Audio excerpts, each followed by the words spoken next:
Kita tidak akan bisa koreksi orang lain sebelum Anda mengoreksi diri sendiri. Kita tidak akan pernah bisa membenarkan orang lain sebelum kita membenarkan diri terlebih dahulu.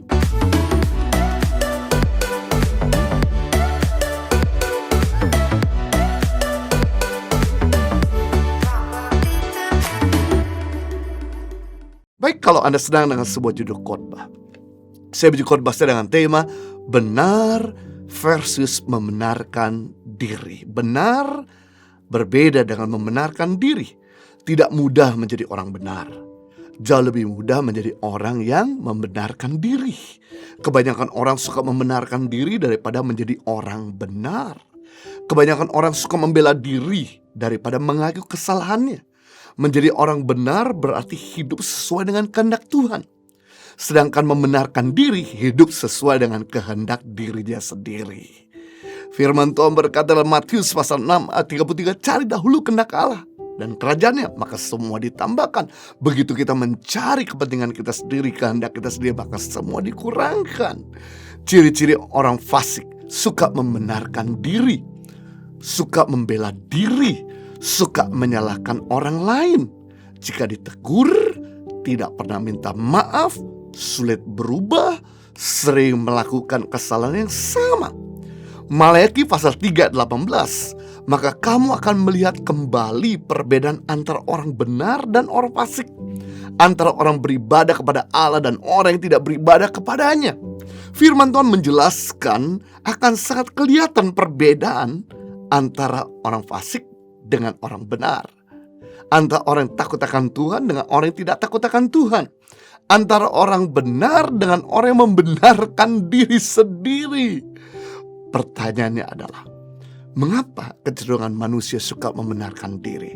Nah, saya nggak mau kita menjadi orang-orang yang suka membenarkan diri. Itu sebabnya saya mau bagikan ada 3 hal mengapa kita sering kali menemukan manusia membenarkan diri sendiri. Yang pertama, karena manusia memiliki kecenderungan tidak ingin disalahkan. Daripada disalahkan, maka manusia beralih menyalahkan lingkungannya atau orang lain. Pada waktu manusia jatuh dalam dosa, masih ingat di dalam Kejadian, di mana waktu Tuhan pertama kali menciptakan manusia, di mana ketika pada waktu manusia jatuh dalam dosa, sewaktu Tuhan bertanya kepada Adam, kenapa kamu makan buah yang telah aku larang? Adam malah menyalahkan Hawa. Adam tidak memiliki rasa tanggung jawab untuk mengakui kesalahannya, malah menuding istrinya. Dan Hawa pun tidak mengambil sikap tanggung jawab, menuding si ular, yakni si iblis lah yang menggoda kami. Membuktikan bahwa sejak awal ternyata manusia itu suka membenarkan diri sendiri, suka mengcover, melindungi dirinya sendiri. Lukas pasal 6 ayat 41, mengapa engkau melihat selumbar? Selumbar itu artinya serbuk kayu atau benang kayu di dalam mata saudaramu, sedangkan balok di dalam matamu sendiri tidak engkau ketahui. Betapa gampangnya kita melihat kesalahan orang yang kecil pada kesalahan diri kita yang lebih besar tidak kita lihat. Betapa mudah melihat kesalahan orang lain dan menganggap diri lebih baik dari orang lain. Dalam ayat ini Tuhan menegur kepada banyak orang, termasuk ahli Taurat dan orang Farisi. Mereka mudah menghakimi, melihat kesalahan orang. Mereka menganggap dirinya saleh, merasa tahu banyak kebenaran. Padahal sebenarnya tidak demikian. Tuhan mengibaratkan mereka itu seperti orang buta yang menuntun orang buta, yang menyebut mereka adalah orang fasik. Perintah yang tegas yang diberikan oleh Tuhan kepada mereka, Lukas 6 ayat 42, keluarkanlah dahulu balok dari matamu, maka engkau akan melihat dengan jelas untuk mengeluarkan selumbar atau benang kayu dari mata saudaramu. Jadi kita bisa melihat di sini Tuhan bicara koreksi dulu dirimu, baru kamu bisa koreksi orang lain. Kita tidak akan bisa koreksi orang lain sebelum Anda mengoreksi diri sendiri. Kita tidak akan pernah bisa membenarkan orang lain sebelum kita membenarkan diri terlebih dahulu. Sebenarnya mudah bagi kita jika kita mau berhenti menghakimi orang lain dan melihat kesalahan orang lain terus. Yaitu saat mulut kita akan mengeluarkan kata-kata penghakiman atau pencelaan, berhentilah sejenak. Pikirlah berkali-kali. Coba lihat dari sudut pandang orang itu. Kalau dia kita sakiti terus, maka orang itu akan terluka, penuh dengan dendam. Bagaimana mungkin kita bisa membimbing orang itu kepada kebenaran?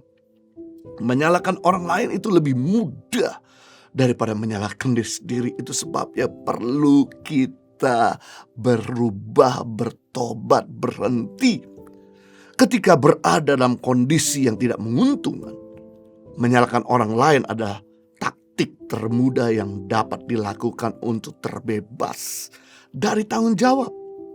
Dengan melemparkan kesalahan pada orang lain, seolah-olah membuat beban yang harus ditanggung menjadi berkurang atau bahkan lenyap begitu saja. Ya begitu? Ya bukan? Misalkan ketika kita mengendarai mobil sambil telepon, lalu tiba-tiba kita nabrak mobil orang. Yang harusnya kita bertanggung jawab, akan lebih mudah menyalahkan pengendara yang lain yang ngerem tiba-tiba. Itulah sifat dasar manusia yang egois, yang licik, yang tidak mau disalahkan. Jika hal ini masih terjadi dalam diri kita, mari dengan segala kerendahan hati kita minta supaya Tuhan sendiri menunjukkan kepada kita dosa yang perlu kita akui, kebiasaan buruk yang perlu kita buang. Dan sebelum kita berdoa meminta agar Tuhan mengubah orang lain, mintalah terlebih dahulu agar Tuhan mengubah diri kita. Maka doamu didengar. Gak mungkin Tuhan akan dengar doa kita kalau kita masih punya kesalahan. Kita terus berdoa agar orang lain berubah dari kesalahannya. Kita bertobat dulu, kita berubah dulu. Waktu kita berdoa bagi orang yang bersalah, maka Tuhan akan mengubah orang itu. Orang yang rendah hati tidak mudah menghakimi, tapi mudah mengakui kesalahannya. Wow, mengapa kecenderungan manusia suka membenarkan diri? Karena manusia memiliki kecenderungan tidak ingin disalahkan. Yang kedua, mengapa kecenderungan manusia suka membenarkan diri? Karena kita adalah manusia yang suka dipuji, tidak mau dipermalukan. Itu sebabnya kita membenarkan diri supaya kita memperoleh pujian, oleh karena kita dianggap benar oleh orang lain. Amsal 27 ayat 1-7. Janganlah memuji diri karena esok hari, karena engkau tidak tahu apa yang akan terjadi hari itu. Biarlah orang lain memuji engkau dan bukan mulutmu sendiri. Orang yang tidak kau kenal dan bukan bibirmu sendiri.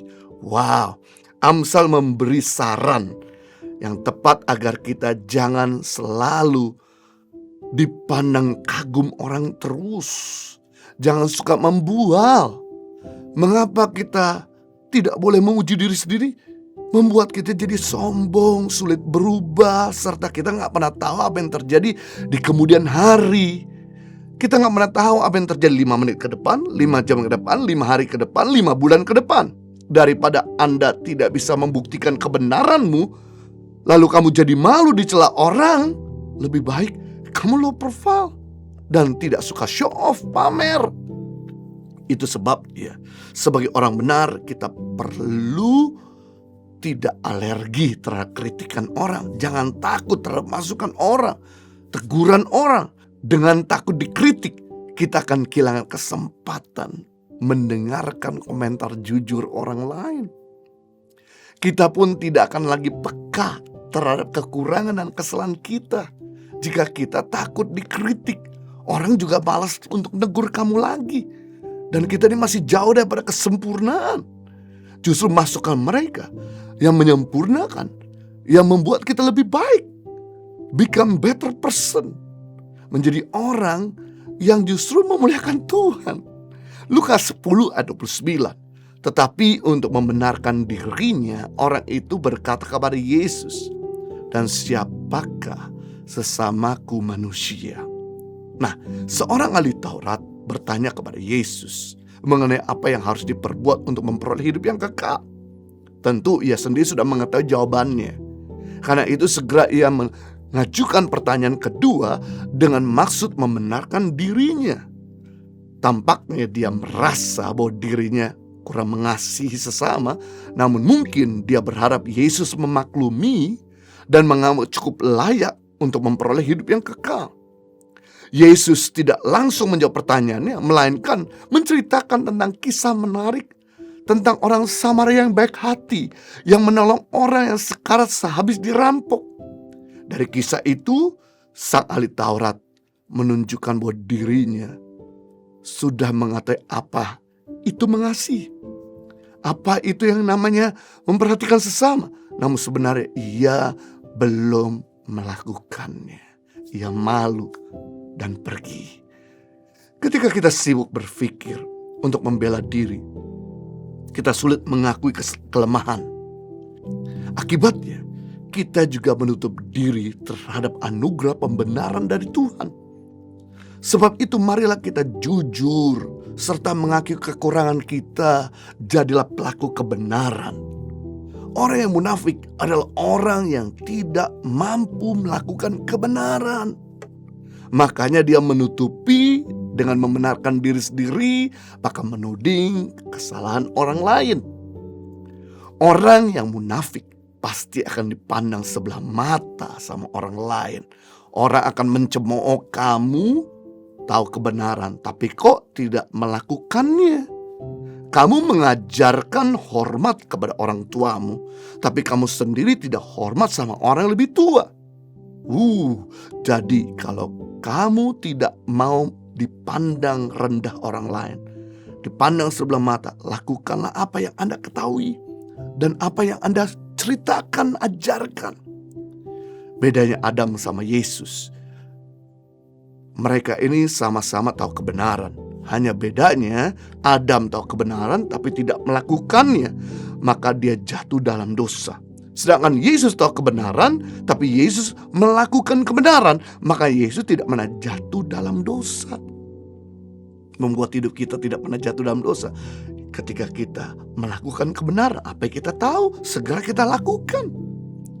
Tuhan dan manusia lebih tertarik kita bukan cuma tahu konten, tapi melakukan konten. Bukan cuma tahu kebenaran, melainkan melakukan kebenaran.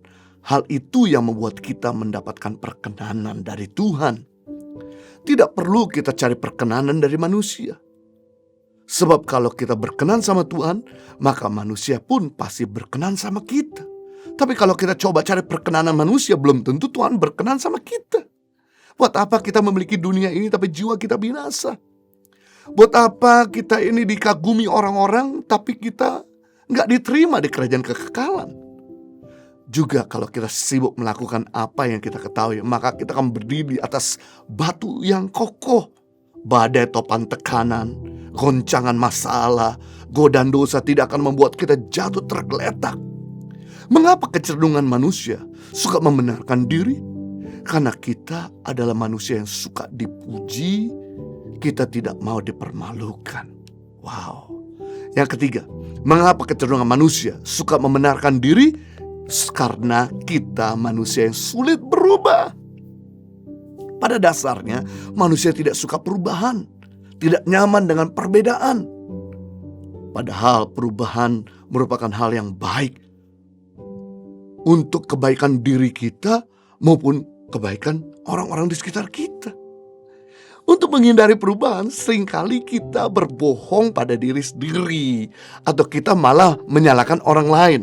Sebagai contoh, kita menyalahkan ketidakbahagiaan yang kita alami karena mantan pacar yang tidak setia, atasan yang galak, anak yang ngerengkek terus, menangis terus, merasa kurang uang terus, dan masih banyak lagi alasan yang lain.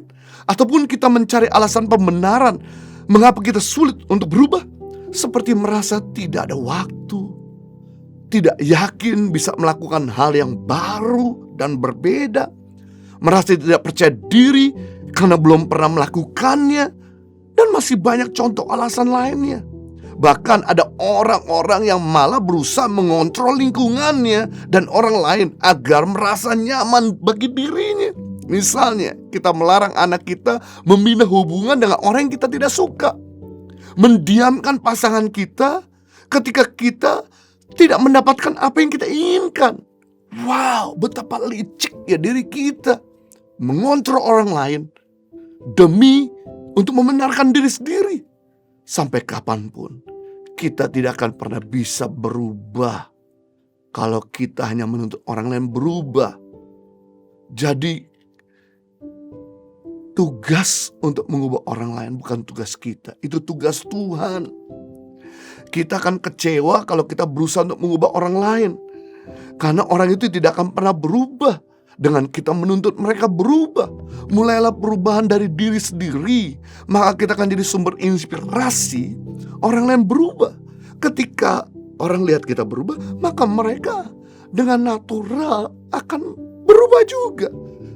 Berubah itu seperti ada efek domino. Mulailah dari diri sendiri.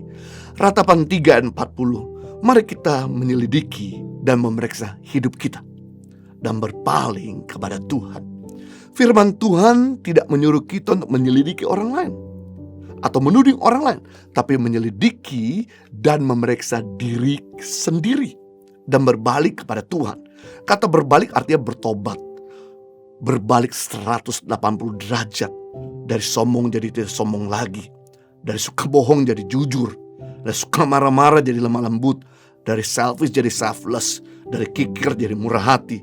Dari hidup liar jadi tertib. Dari keterikatan jadi merdeka dari keterikatan.